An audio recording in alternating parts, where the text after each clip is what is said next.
C'est la deuxième partie du 7-9. Merci d'être avec nous. Place au journal tout de suite. Voici les titres avec à la une le cessez-le-feu qui semble tenir pour l'instant à Gaza. Les soldats israéliens ont fini par quitter l'enclave après 29 jours de guerre et de chaos. L'offensive la plus sanglante de ces 10 dernières années en Palestine a fait près de 2000 morts, dont 430 enfants.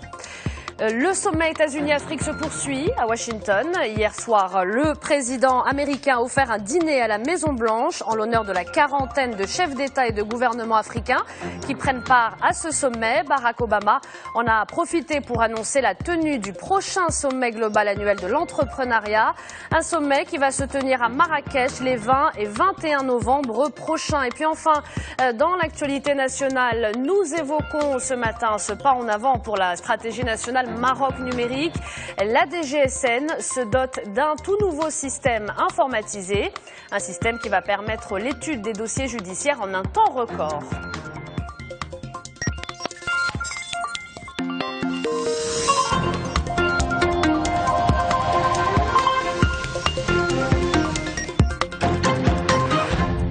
Et donc à la une de l'actualité ce matin, c'est ce premier jour de calme hier dans la bande de Gaza. Le cessez-le-feu semble tenir pour l'instant à Gaza. Les soldats israéliens ont fini, je vous le disais, par quitter l'enclave après 29 jours de guerre et de chaos. Une guerre qui a fait près de 1875 morts. Parmi les victimes, le ministère palestinien de la Santé évoque la mort de 430 enfants. C'est donc l'offensive la plus sanglante de ces 10 dernières années en Palestine. Et il faudra près de 6 milliards de dollars pour tout reconstruire. Manal Artari. Gaza retrouve le calme après 29 jours passés sous le feu des bombardements. Dans ce parc de jeux, les enfants profitent de leur journée. Une chose inenvisageable il y a encore quelques heures. L'armée israélienne a quitté l'enclave palestinienne. L'opération de retrait qui s'est achevée hier dans l'après-midi intervient après un cessez-le-feu de 72 heures négocié au Caire. Les troupes israéliennes étaient entrées à Gaza le 17 juillet. Objectif, démanteler un réseau de souterrains destinés à mener des incursions en Israël. C'est ce qu'a affirmé l'armée israélienne au début de l'offensive. À Gaza, la vie semble reprendre son cours normal. Notre message est destiné au monde entier. Le peuple palestinien est un peuple bon vivant. Les enfants sont venus se distraire en compagnie de leurs parents malgré les massacres commis par l'occupation israélienne. Israël a retiré tous ses contingents, mais il riposterait à toute attaque du Hamas. La communauté internationale appelle les deux parties à engager des discussions pour une paix plus durable. Nous devrons passer d'un cessez-le-feu à un arrêt total des opérations militaires sur les territoires terrestres et aériens et sur les eaux territoriales de manière durable. En tant que médiateur, l'Égypte a fait le nécessaire pour une sortie de crise. Les États-Unis ont soutenu cette initiative. Aujourd'hui, ils devront veiller à ce que les deux parties respectent leurs engagements. Depuis les frappes aériennes déclenchées le 8 juillet, 1875 Palestiniens ont trouvé la mort, dont 430 enfants. Côté israélien, 64 soldats et 3 civils ont péri. Depuis qu'il a imposé un blocus à la bande de Gaza en 2006, l'État hébreu contrôle de façon stricte espace aérien, eau territoriale et trafic de marchandises. Dans l'actualité également, le sommet États-Unis-Afrique qui se poursuit à Washington. Hier soir, le président américain Barack Obama a offert un dîner à la Maison-Blanche en l'honneur de la quarantaine de chefs d'État et de gouvernement africains qui prennent part à ce sommet, dont le chef du gouvernement, Ila Ben Kiren, le chef du gouvernement qui est arrivé dimanche dans la capitale fédérale américaine à la tête d'une importante délégation pour représenter le roi Mohammed VI à ce sommet. Par ailleurs, Barack Obama en a profité pour annoncer la tenue du prochain sommet global annuel de l'entrepreneuriat. Un sommet qui va se tenir à Marrakech les 20 et 21 novembre prochains. C'est la première fois qu'un pays africain abrite ce sommet. Pour le chef de la diplomatie marocaine, Salah Eddine Mezouer, il s'agit là, je cite, d'une reconnaissance de la dynamique que connaît le Maroc sous le leadership du souverain et de la réussite de l'expérience du royaume en matière d'entrepreneuriat et de promotion du rôle du secteur privé. Dans l'actualité nationale, ce pas en avant pour la stratégie nationale Maroc numérique. La Direction générale de la Sûreté nationale s'est donc dotée d'un nouveau système informatisé pour gérer les activités des arrondissements de police. Ce système va permettre d'étudier des dossiers judiciaires en un temps record. Et puis, l'autre grande nouveauté, c'est le système de gestion des portes frontières qui, lui, va améliorer les procédures de contrôle aux postes frontaliers. Les détails avec Amina Benhalab. La police au service du citoyen, une phrase qui se confirme encore aujourd'hui, car la Direction générale de la Sûreté nationale adopte un nouveau système informatisé. Il est destiné à la gestion des activités au niveau des arrondissements de police, un outil de travail qui s'appuie sur les dernières innovations technologiques, mais aussi un grand plus pour le suivi des dossiers des citoyens. Ce nouveau système informatisé a plusieurs avantages. Il permet notamment aux citoyens d'avoir une idée sur l'état d'avancement de leur dossier au niveau des arrondissements. Ils peuvent donc suivre le traitement de ces dossiers. Le système permet aussi d'assurer la coordination des informations entre les services de police. Ce nouveau système va aussi permettre une interconnexion des arrondissements avec une finalité, établir une cartographie de la criminalité au niveau local, ce qui aura l'avantage d'orienter les politiques de sécurité, le tout dans un souci de proximité avec le citoyen. Ce système est aujourd'hui dans sa première phase au niveau du site pilote de la préfecture de police de Tanger. Il sera ensuite généralisé sur l'ensemble des arrondissements de police à l'échelle nationale.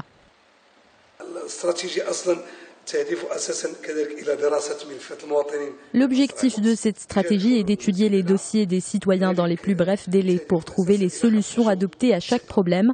Chaque cas aura l'attention qu'il mérite. Cela va créer un climat de confiance entre les citoyens et l'administration. Il y aura des dispositifs d'étude des dossiers, des dispositifs pour trouver des solutions et enfin des dispositifs de contrôle et d'orientation au niveau central. Un autre système qui fait partie intégrante de la stratégie nationale Maroc numérique, celui de la gestion des portes frontières. Une autre innovation, cette fois pour améliorer la qualité du contrôle aux postes frontaliers. Ce système permet aussi de réduire le temps de traitement des documents des passagers au niveau des guichets.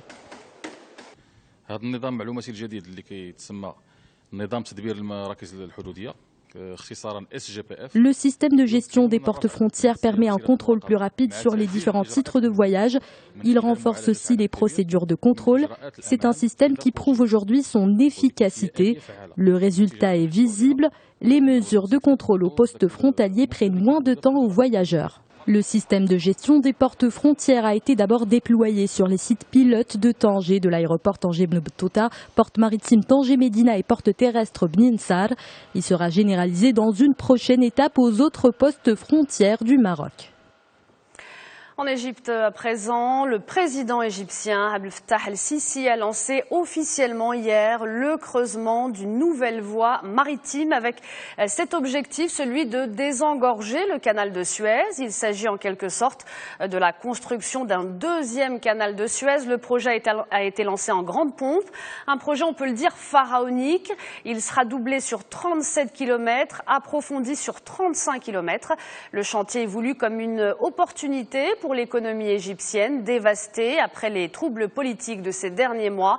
Abdel Fattah el-Sisi a promis que ce projet fournirait plus d'1 million d'emplois, mais les délais imposés sont courts, 1 an seulement pour terminer ce deuxième canal de Suez.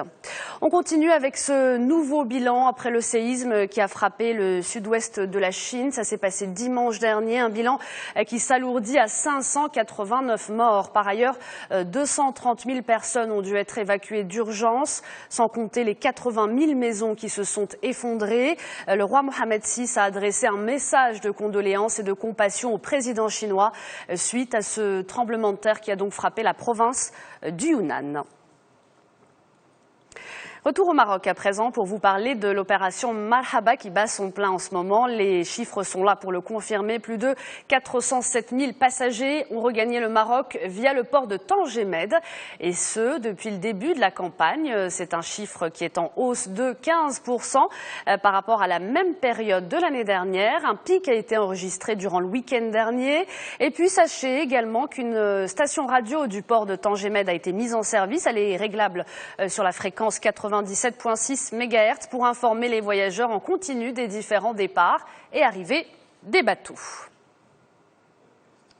On va rester au Maroc. On poursuit cette semaine notre tour d'horizon de quelques plages de notre pays. Ce matin, c'est à Walidia que nous vous emmenons. Walidia, proche de Casablanca, est dotée de très belles plages. C'est ce qui en fait d'ailleurs l'une des destinations préférées des Marocains. Et si cette ville côtière a beaucoup d'atouts en été, en revanche, trouver où loger à Walidia peut être parfois très compliqué. Regardez ce reportage. Il est signé à Issam Labari. Les images sont commentées par Amina Ben Khalaq. On la surnomme la perle de l'Atlantique. Walidia et ses immenses plages de sable fin séduisent toujours les Marocains. C'est le coin rêvé pour ceux qui veulent décompresser sans avoir à voyager très loin. Le plus important, c'est la proximité de ce coin. Ce n'est pas très loin de Casablanca. C'est ce qui nous encourage à venir ici plusieurs fois pendant l'année. Il y a tout ce qu'il faut, les plages propres, le calme et la sécurité.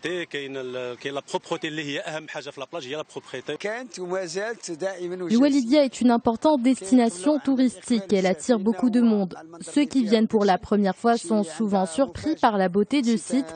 Ils deviennent très attachés à ce coin et reviennent chaque année. En plus du tourisme, les principales ressources économiques d'El Walidia sont la pêche et l'ostréiculture. Le site est connu pour ses huîtres légendaires. Elles sont énormes mais surtout succulentes. Certains parcourent des centaines de kilomètres rien que pour en déguster. Elles ne présentent aucun risque sanitaire car la production est évaluée chaque année. On retrouve aussi les saveurs de la mer dans les restaurants d'El Walidia, un luxe que beaucoup de visiteurs ne peuvent pas se permettre.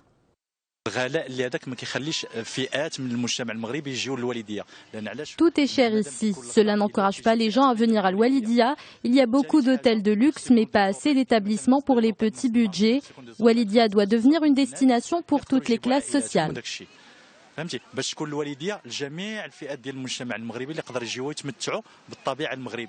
Il est difficile de trouver des prix abordables à Walidia, surtout en haute saison. Ici, les agences immobilières ne proposent que des hôtels de luxe, des villas ou des riads. Et c'est tout pour le journal. Ce matin, on s'intéresse également à ce qui se passe chez nos voisins espagnols.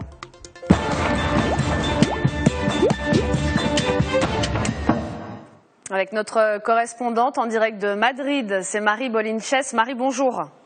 Bonjour Naïma. Marie, on va commencer ce tour de l'actualité espagnole avec des chiffres qui redonnent le sourire aux Espagnols, justement. Eh oui, Naïma, puisque le taux de chômage pour la première fois depuis 2 ans est repassé sous les 25%. Il a baissé au cours du dernier mois de 0,67 points. Ce chiffre, ici, a été annoncé en grande pompe par le ministre de l'Emploi.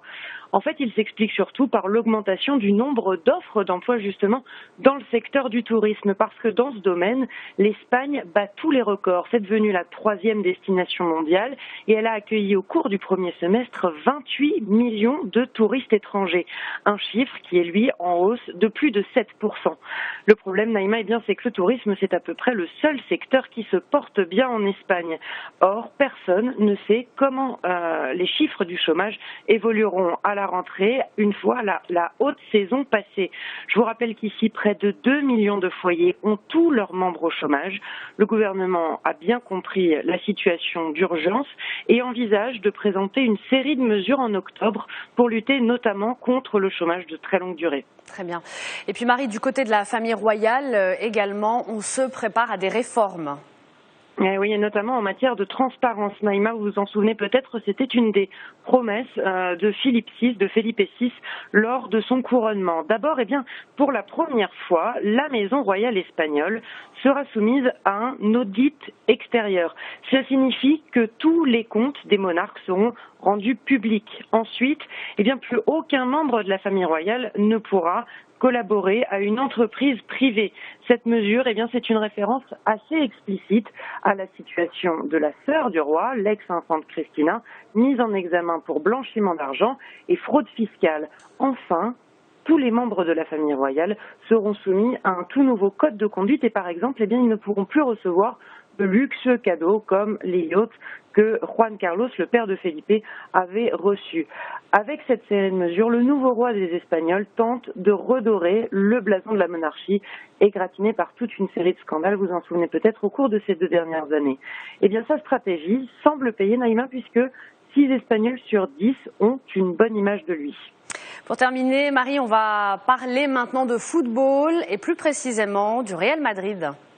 Oui, je peux vous dire, Naïma, que la saison à venir est plutôt prometteuse, si l'on en croit les recrues de ces dernières semaines du prestigieux club madrilène. La dernière en date, eh bien, c'est le gardien de but, Keylor Navas.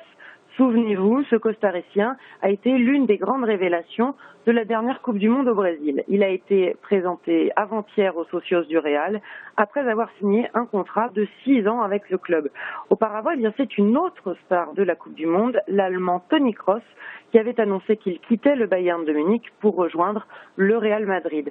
Et puis enfin, le Real, tenez-vous bien Naïma, a déboursé 80 millions d'euros pour faire venir le Colombien James Rodriguez. Rassurez-vous, le club peut d'ores et déjà compter sur ses fans pour un retour sur investissement puisque, selon CNN Espagne, 500 000 maillots floqués du nouveau numéro 10 ont été déjà vendus en à peine une semaine. Marie Bolinches en direct de Madrid pour Média TV. Merci pour ces informations, Marie. On vous dit à bientôt. On va s'intéresser maintenant à la presse de ce matin avec la revue de presse, évidemment. Elle a été préparée très tôt ce matin par Taoufik Nasseri. Restez avec nous, on revient tout de suite après.